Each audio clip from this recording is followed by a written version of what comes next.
When performing voltage drop calculations at Marinas for a feeder that supplies multiple receptacles, the appropriate load to use is 160 amps, which represents 80% of the total connected load.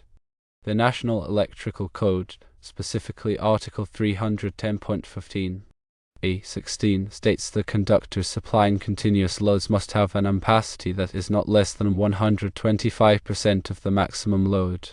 However, National Electrical Code Article 240.4 (E) provides clarification for Marina feeders by allowing an 80% demand factor.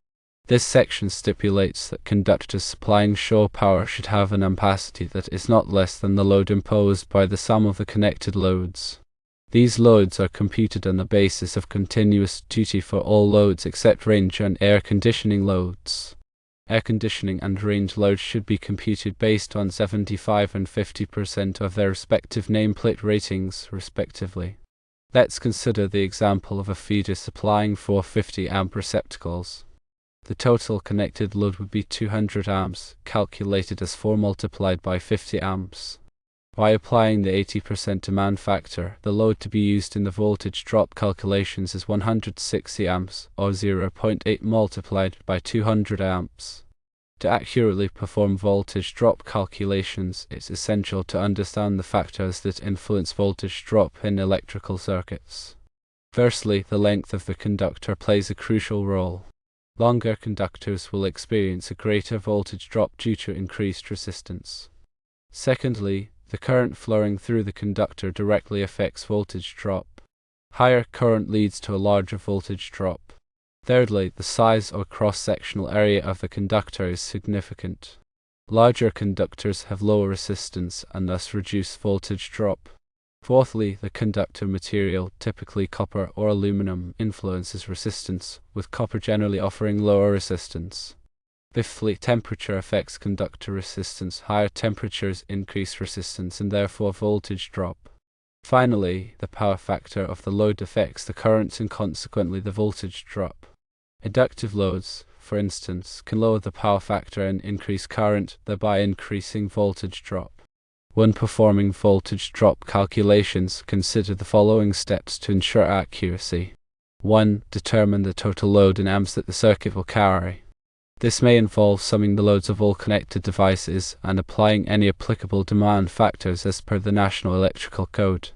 2. Determine the length of the conductor run from the power source to the point of use. This measurement should account for all bends and turns in the conduit or cable pathway. 3. Select an appropriate conductor size based on the ampacity requirements of the load and the allowable voltage drop.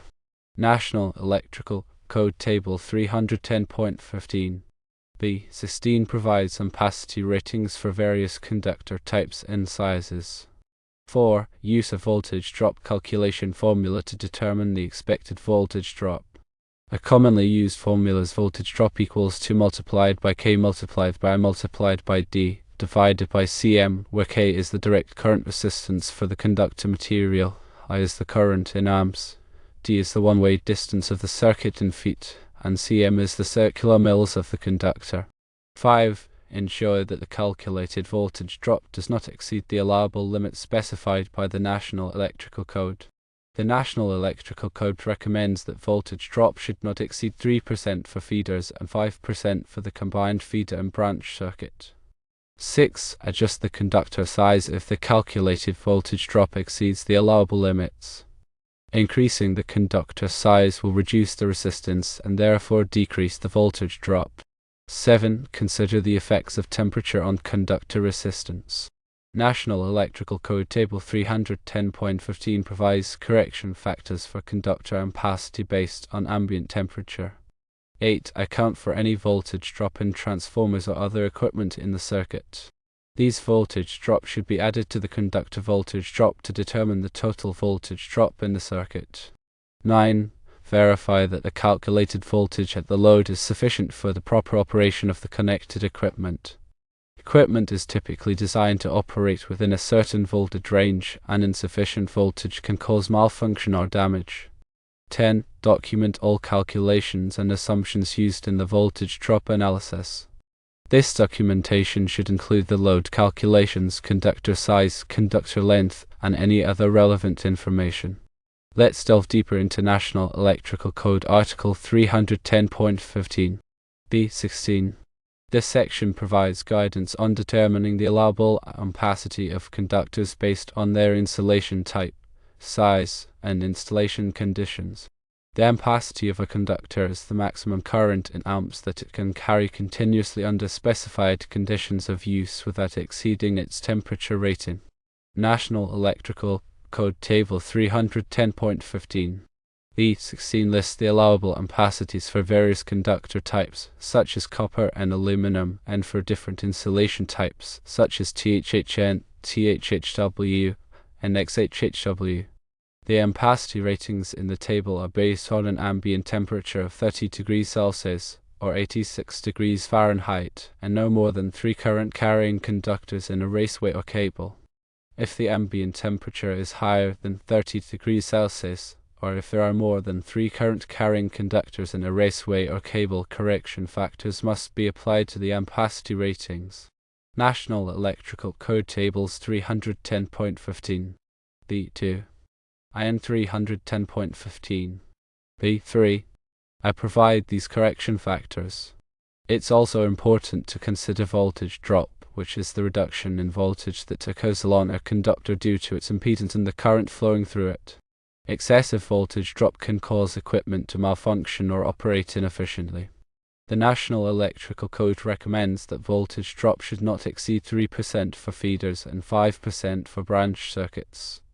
The voltage drop can be calculated using the formula voltage drop equals 2 multiplied by K multiplied by I multiplied by D divided by Cm, where K is the direct current resistance for the conductor material, I is the current in amps, D is the one-way distance of the circuit in feet, and Cm is the circular mils of the conductor. To minimize voltage drop, it's important to select an appropriate conductor size. Larger conductors have lower resistance and thus reduce voltage drop. It's also important to keep conductor runs as short as possible and to avoid overloading circuits. Now let's discuss National Electrical Code Article 240.4 E, which specifically addresses the protection of conductors supplying shore power at marinas. This section recognizes that shore power conductors are often subjected to continuous loads and therefore require special consideration. National Electrical Code Article 240.4 E states that conductors supplying shore power must be protected against overcurrent in accordance with their ampacity. However, it also allows for the use of a demand factor of 80% when calculating the load on shore power conductors, as long as certain conditions are met. One condition is that the conductors must be sized to carry the sum of the connected loads, computed on the basis of continuous duty for all loads except range and air conditioning loads. Range and air conditioning loads can be computed on the basis of 75 and 50% of their respective nameplate ratings. Another condition is that the overcurrent protection device must be sized to protect the conductors in accordance with their ampacity, taking into account the 80% demand factor. This means that the overcurrent protection device can be sized at 80% of the conductor ampacity, as long as the conductor ampacity is sufficient to carry the sum of the connected loads. The purpose of National Electrical Code Article 240.4 E is to prevent overloading of shore power conductors while also allowing for some flexibility in the sizing of conductors and overcurrent protection devices.